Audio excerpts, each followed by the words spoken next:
Impôt 2024, voici les dernières incitations fiscales encore possibles. Comme vous avez pu le constater, le gouvernement a appliqué des baisses significatives d'impôts durant quasiment 6 ans, soit de 2018 à 2023. Mais à quoi peuvent s'attendre les contribuables en 2024 ? Découvrez dans cet article les dernières incitations fiscales encore possibles pour cette année. Revalorisation de l'impôt sur le revenu à 4,8%.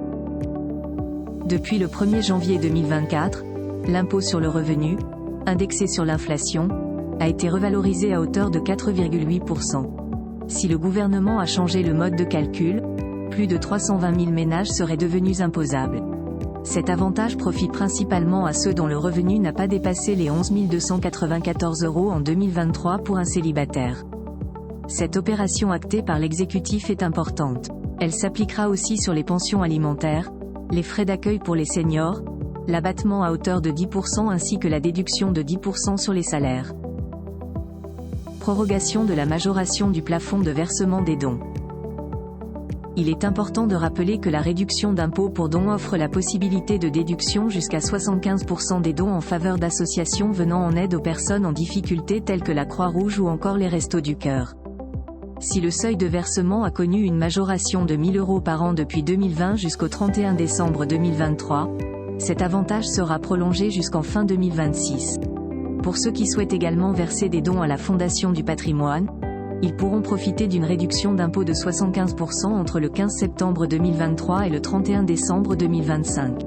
Cela s'applique sur les versements dédiés à la rénovation d'édifices religieux situés dans les petites communes. Reconduction de certains dispositifs visant à encourager l'investissement locatif. Même si l'investissement locatif a été fortement impacté par la crise en 2023, cette année, les choses pourraient évoluer. Les dispositifs connus comme Malraux et Denormandie étaient voués à être supprimés en fin 2023. Bonne nouvelle, ils seront reconduits encore en 2024. Pour rappel, ils permettaient aux bénéficiaires de profiter d'une réduction d'impôt d'une somme de plusieurs milliers d'euros sur la restauration ou la rénovation de l'immobilier résidentiel.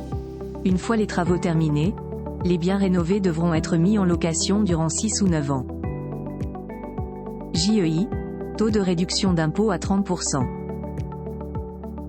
La réduction d'impôt, JEI, ou Jeune Entreprise Innovante permet tout simplement de booster la start-up ainsi que les PME. Si vous voulez souscrire au capital de PME entre le 1er janvier 2024 au 31 décembre 2028, le taux de réduction d'impôt sera à hauteur de 30%. Mieux encore, le pourcentage atteint les 50% dans le cadre d'un investissement d'entreprise d'innovation de rupture. Concernant la réduction de PME classique, en revanche, reste à 18%.